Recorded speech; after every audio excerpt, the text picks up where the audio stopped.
Well, hello, sweet folks of human sexuality. I'm here today to talk to you about the wonderful module you're about to partake in on the anatomy of human sexuality. Why, you might ask yourself, why do we have to have an anatomy module? Well, it's important for a lot of reasons. First of all, it's important to know what you're talking about. You can't know how something works till you know what the somethings are called. For instance, let me ask you a question. Think back to your childhood when you were first learning about parts of your body. You learned that this is your nose and this is your ear. What was this down here? What did you call your genitals? Now, most of you probably have smiled to yourselves now because you probably had some pretty strange names. My brother, for instance, says that Dad told him that he had a wang-do, which I always thought was funny until I realized that I actually didn't have anything. I had not a wang-do, but I never talked about my vagina or my vulva. As far as I was concerned, there was nothing there because there wasn't any wang-do, which I'm still working out in therapy.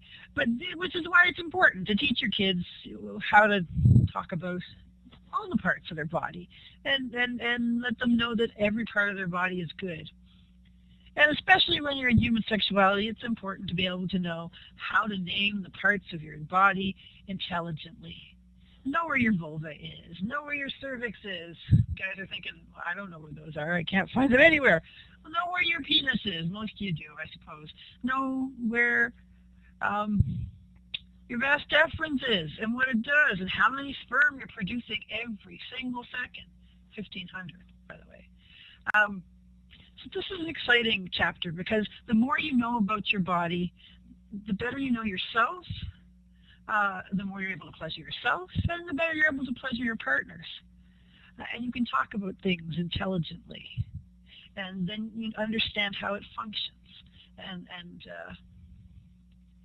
it just makes you a better person all around, I think.